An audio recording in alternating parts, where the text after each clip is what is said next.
can imagine if you're in Mexico hearing something like that may be alarming. However, I serve on the Homeland Security Committee.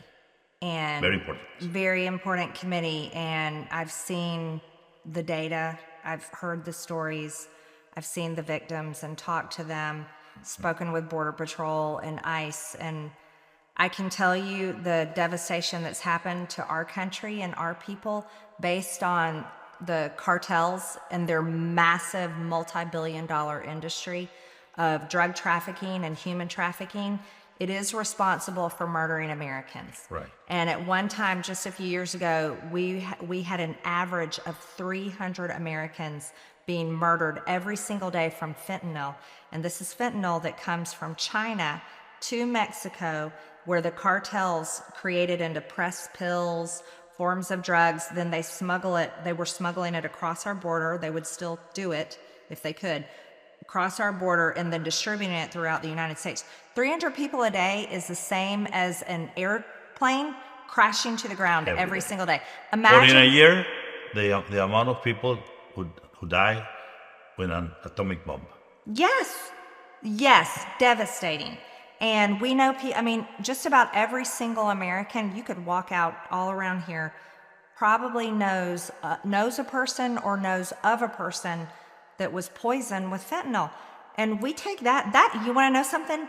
That's been a more dangerous thing for Americans than any threat from any foreign war, foreign country. Yes. And that's why Pam Bondi makes those statements. Yes. And President Trump takes it extremely serious.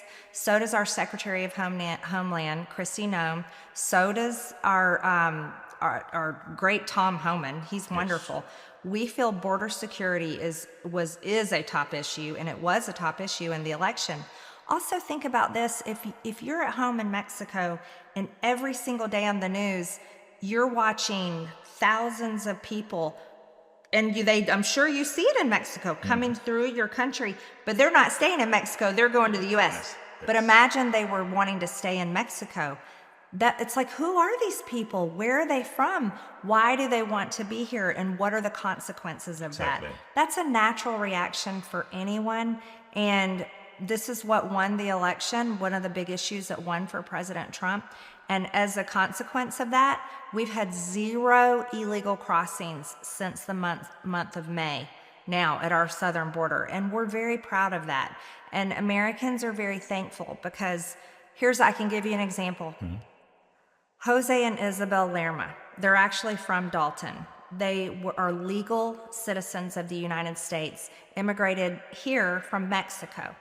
They were driving back through Texas to go back to Mexico to visit their family in Mexico, and they were hit by a cartel member trafficking people into the United States, and they died.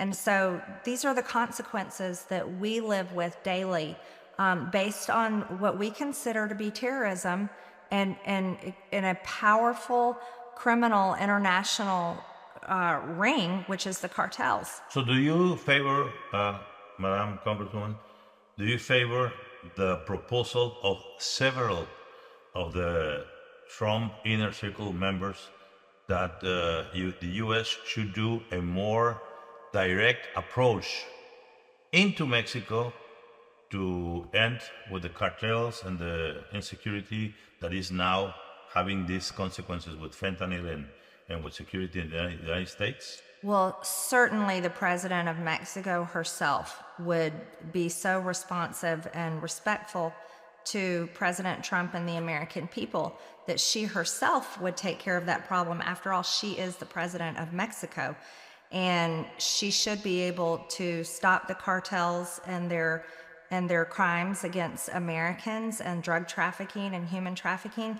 If she can't stop that in her own country, then I would question, yes, is she really president, and who does she actually serve? And this is why the President Trump and his administration has taken a hard stance with tariffs. Mm-hmm. It's not against the Mexican people. Right. It is not against trade between Mexico and the United States. As a matter of fact, we're very for it. I'm for trade. I think it's incredibly important. Again, I'm a business owner. Yes, of course. So that's my mindset. Mm-hmm. However, the tariffs that President Trump put in place first was a big warning to Mexico. Get your cartels under control. Get the border under control. Stop this murder of Americans every single day, and we will not tolerate it. Maria, are you aware that in some way the U.S.